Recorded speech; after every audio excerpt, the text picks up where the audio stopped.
देखिए, आज का जो हमारा टॉपिक है वो है अबाउट हीट इंजन। सबसे पहले हम देखते हैं कि हीट इंजन क्या है। एक ऐसी डिवाइस जो कि कन्वर्ट करती है हीट एनर्जी को मैकेनिकल वर्क में, उसको हम हीट इंजन कहते हैं। यहाँ पे एक चीज़ जानना ज़रूरी है कि मैकेनिकल वर्क या मैकेनिकल एनर्जी क्या होती है। देखिए, किसी भी चीज़ को मूव करने के लिए जिस एनर्जी की ज़रूरत होती है उसको हम मैकेनिकल एनर्जी कहते हैं। मिसाल के तौर पर एक गाड़ी है, गाड़ी ने अगर चलना है तो गाड़ी के चलने के लिए जो उसको एनर्जी रिक्वायर्ड होगी वो क्या कहलाएगी? Mechanical energy. गाड़ी को वो मैकेनिकल एनर्जी प्रोवाइड करने के लिए गाड़ी में क्या मौजूद होता है? इंजन। जो डिवाइस मौजूद होती है वो क्या कहलाती है? इंजन। क्या गाड़ी में सिर्फ इंजन के होने से गाड़ी चलती है? आपका जवाब होगा नहीं। क्यों? क्योंकि गाड़ी में सिर्फ इंजन होने से गाड़ी नहीं चलेगी, बल्कि उस इंजन को ऑपरेट करने के लिए हमें उसमें क्या डालना पड़ता है? कोई फ्यूल डालना पड़ेगा। पेट्रोल हो सकता है, डीजल हो सकता है, हम CNG का इस्तेमाल कर सकते हैं। तो ये जो फ्यूल हम उसमें डालते हैं ये वहाँ पे बर्न होते हैं। बर्न होने से हीट प्रोड्यूस होती है।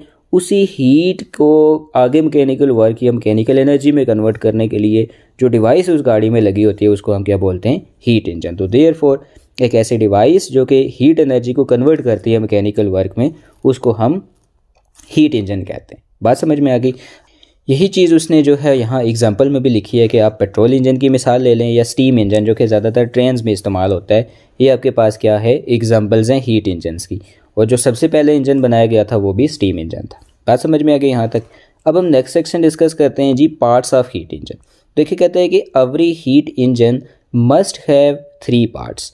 कोई भी जो हीट इंजन है उसके 3 मेन पार्ट होते हैं। Number 1 hot reservoir, number 2 cold reservoir और नंबर 3 वर्किंग सब्सटेंस। अब इन तीनों को हम 1 बाय 1 डिस्कस करते हैं।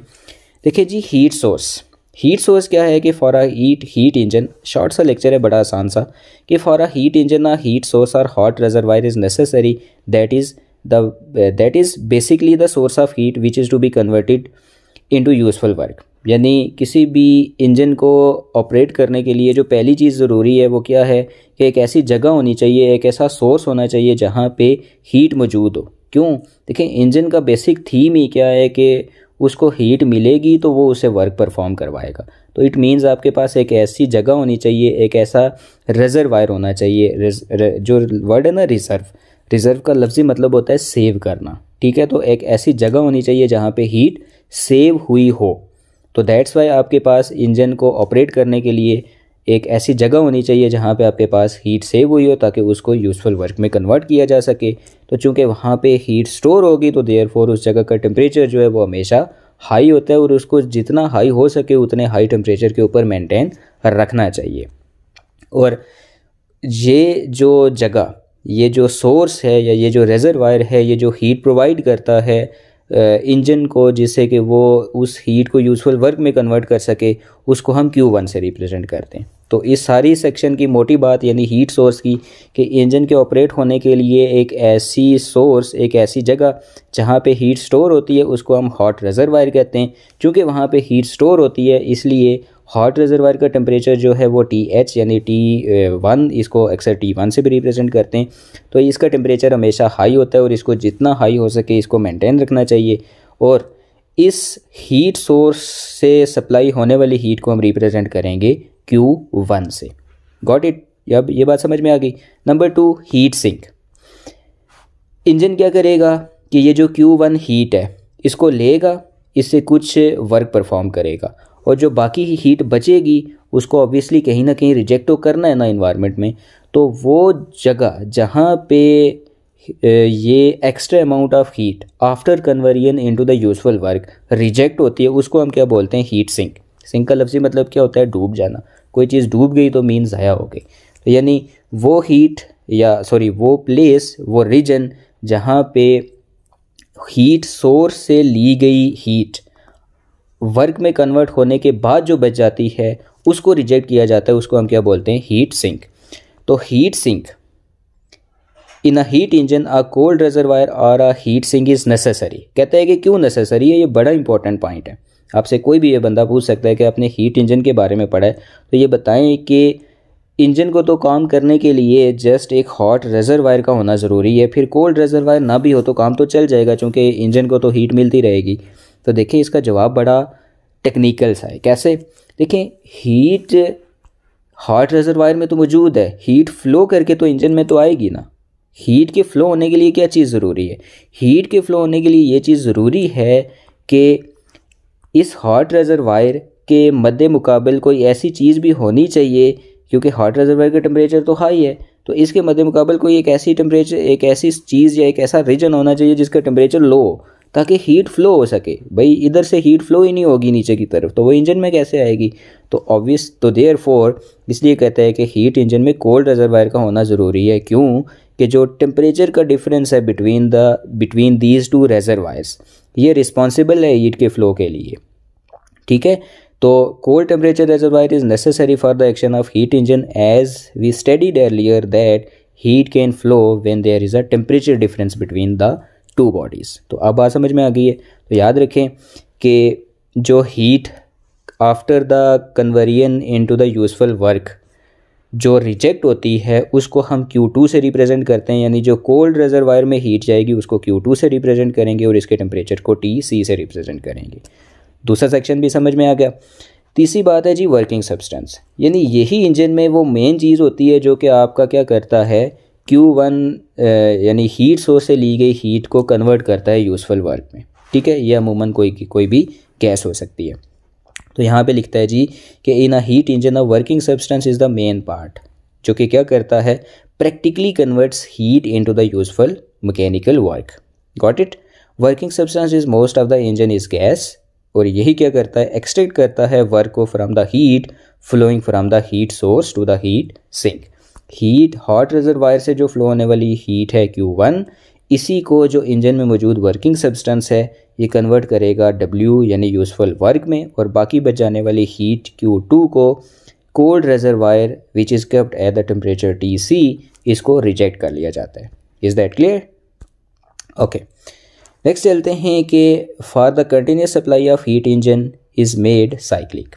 ये अब आगे भी पढ़ेंगे जब मैं आपको पेट्रोल इंजन के बारे में बताऊंगा कि जब भी किसी इंजन को ऑपरेट करवाना होता है ना, तो उसको ऐसा डिज़ाइन किया जाता है कि वो एक साइक्लिक प्रोसेस में वर्क कर सके। ठीक है, ताकि कंटिन्यूसली जो है वो हीट से वर्क, जो मैकेनिकल एनर्जी है वो एक्सट्रैक्ट की जा सके। सबसे पहला जो इंजन बनाया था वो सादी कार्नोट ने बनाया था, और ये हॉट एयर इंजन था, यानी बेसिकली वही एक स्टीम इंजन की आप जो है वो एप्लीकेशन कह सकते हैं, या उसी की एक फॉर्म कह सकते हैं। याद रखें जो हीट इंजन्स हैं वो टेरिबली इनएफिशिएंट होते हैं। Do you know why? इसकी वजह ये है कि जो इंजन्स के दरमियान में पार्ट्स होते हैं, जब वो इंजन वर्क करता है, जो उसके पार्ट्स के दरमियान में फ्रिक्शन होती है, उसके अगेंस्ट वर्क में सारी की सारी ज़्यादातर जो हीट है वो मैकेनिकल वर्क में कन्वर्ट कम होती है, ज़्यादा जो है वो फ्रिक्शन के केस में लॉस हो जाती है। तो देयरफॉर जो इंजन्स हैं वो हाईली इनएफिशिएंट हो जाते हैं। अगर आप मज़ीद इसके बारे में पढ़ेंगे तो आपको ये पता चलेगा कि जो डीजल इंजन है वो तकरीबन 35 से 40% एफिशिएंट होता है, और जो पेट्रोल इंजन है वो 25 से 30% एफिशिएंट होता है। ठीक है, तो इसका मोटा मोटा खुलासा कि आपके पास जो इंजन है हीट इंजन, वो क्या होता है, एक ऐसी डिवाइस जो कि हीट एनर्जी को मैकेनिकल एनर्जी में कन्वर्ट करेगी, उसको हम हीट इंजन कहते हैं। किसी भी हीट इंजन के 3 पार्ट्स होते हैं, एक होता है हॉट रिजर्वायर, दूसरा होता है कोल्ड रिजर्वायर, और तीसरा जो इसका पार्ट है वो होता है वर्किंग सब्सटेंस। हॉट रिजर्वायर का काम होता है इंजन को वर्क करने के लिए हीट सप्लाई करना। ये जो हीट सप्लाई करता है उसको हम Q1 से रिप्रेजेंट करते हैं, और इसके टेम्परेचर को TH या T1 से रिप्रेजेंट करते हैं।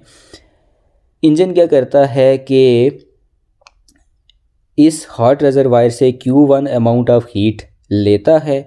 इस Q1 अमाउंट ऑफ हीट से कुछ हिस्सा जो है वो वर्क W में कन्वर्ट कर लेता है, और बाकी जो हीट है उसको एज Q2 वो रिजेक्ट कर लिया जाता है टू द कोल्ड रिजर्वायर, जिसका टेम्परेचर को हम TC से भी रिप्रेजेंट करते हैं या T2 से भी रिप्रेजेंट करते हैं। ठीक है, तो हीट सिंक का काम मैं आपको पहले बता चुका कि ताकि हीट फ्लो कर सके between hot reservoir and cold reservoir, ताकि वो गुजरते हुए इंजन से गुजरे जो कि इस हीट से मैकेनिकल वर्क एक्सट्रैक्ट कर सके, जिसके लिए कि एक वर्किंग सब्सटेंस का होना ज़रूरी है। तो देयरफॉर हॉट रिजर्वायर के साथ साथ कोल्ड रिजर्वायर को भी होना ज़रूरी है।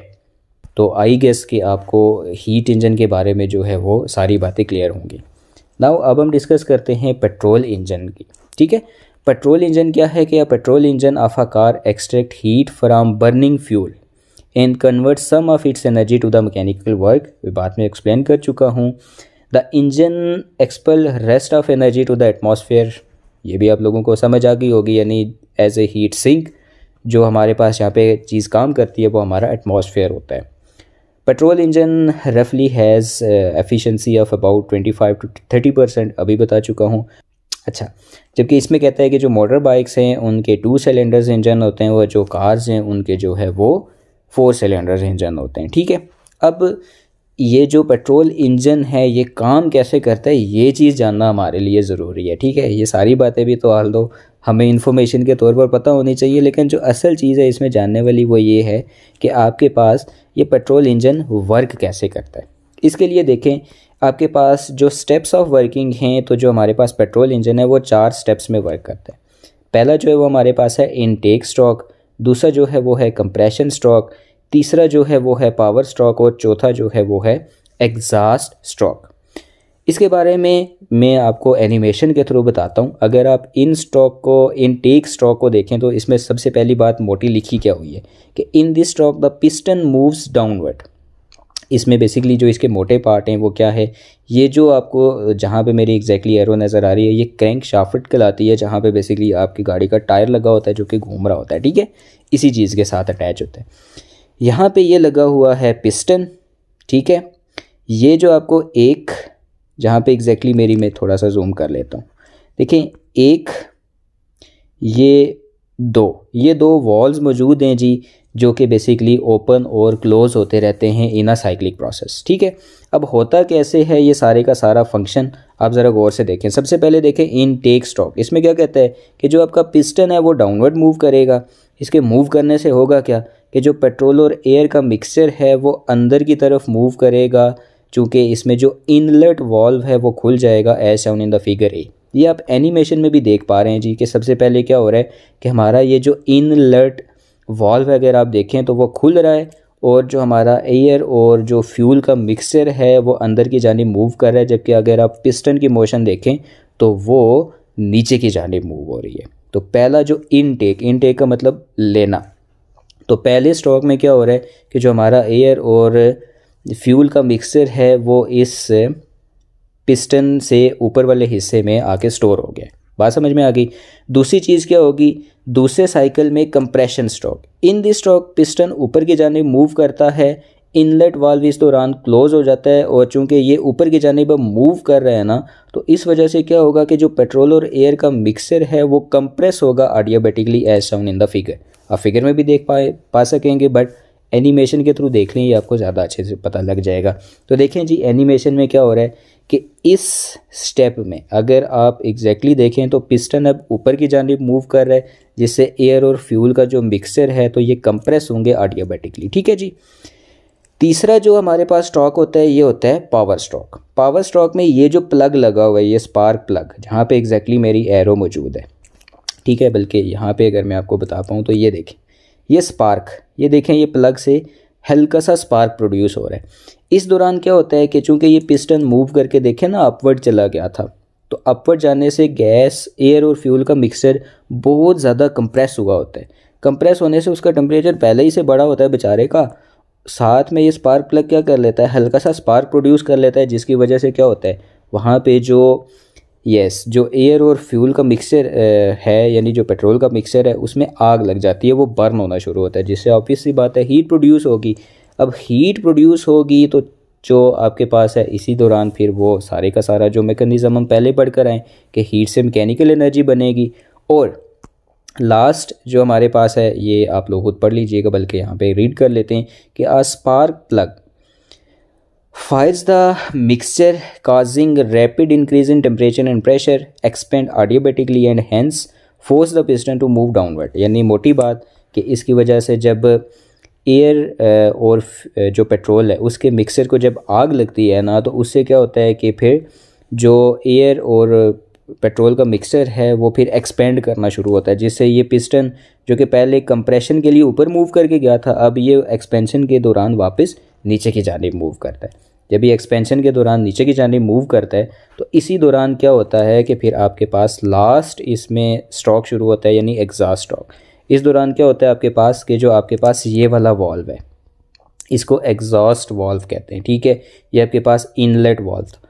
इस दौरान जब ये नीचे की जानिब जा रहा होता है तो इस दौरान जो आपके पास हीट अब मैकेनिकल वर्क में कन्वर्ट हो चुकी है, जो बाकी बचेगी वो अब एग्जॉस्ट हो जाएगी, यानी बाहर की जानिब चली जाएगी। ये वॉल ऐसे ऊपर की जानिब उठेगा और ये आपके पास जो हीट है वो एक्स्ट्रा बाहर की जानिब चली जाएगी। इन दोनों को भी आप एनिमेशन में देख सकते हैं, ठीक है।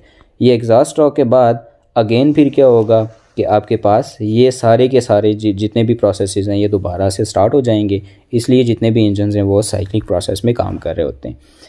तो आई गेस कि ये बात आप लोगों को क्लियर होगी कि हीट इंजन क्या है, इसका रेफ मैकेनिज़्म क्या होता है और इसके बेस पे जो पेट्रोल इंजन है वो प्रैक्टिकली कैसे वर्क करता है।